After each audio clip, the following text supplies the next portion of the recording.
Welcome back to my morning report on Tuesday, the 5th of January, with me, Rich Perry, market analyst at Antec Markets. Moving on to Eurodollar. And I spoke in the morning report about the fact that we had this sort of move back below 108.10. 108.10 being, let me just zoom out, being the old floor from this big sort of range that we saw through the second half of 2015. And that became the basis of support again through December.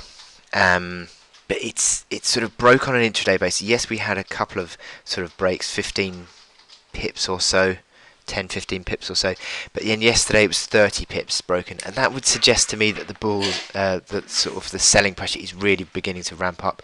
And again, we're seeing the reaction to the downside 107.84, 85 as I speak, and it just seems as though this level is breaking down now. It's consistently under pressure. The trend of the recent sort of week or so, which has been negative, just continues really. The momentum indicators are negative. Look at the MACD lines now falling, the RSI at a 4-5 week low. Stochastics, similar sort of picture, and the pressure is certainly growing to the downside, and we're seeing that across on the hourly chart as well, which, as I said, has broken back below that 108.10 mark. Now, interesting that we've seen the initial reaction low, the initial rebound, finding resistance around 108.40, which was sort of the reaction lows of sort of late 2015.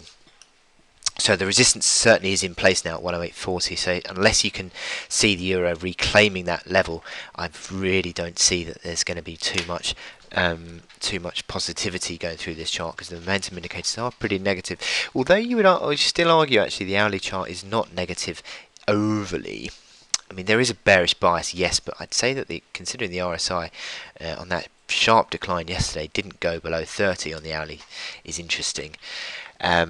But you'd certainly say that sort of again a second day in a row of sort of looking to break down. I mean, you'd be looking for a closing break, I think, of 108.10 to really suggest that we're breaking down on a consistent basis. But breaking down again certainly is today. Now you'd look at the next levels of support. There is a minor level, you'd say, around 107.60. Which is that reaction high that we saw in late November, and then 106.90 was another reaction high below there, also sort of encapsulating sort of, I suppose, these reaction lows as well of early to mid-November. So 106.90 is probably more of a supportive level than 107.60.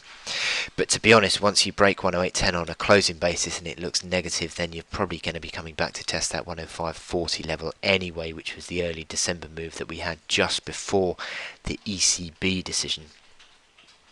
We've got this Eurozone inflation data out in just under an hour, and it's likely to be, if it does come in negative, disappointingly, it could be putting further pressure to the euro on the downside. So it's likely to be another choppy day on this euro-dollar chart. But still, for now, the outlook looks negative, and certainly if we get a closing break of 108.10, it would be a negative configuration across the board, and likely to see further weakness. So I wish you good luck in your trading on euro today, and I'll speak to you later. Thank you.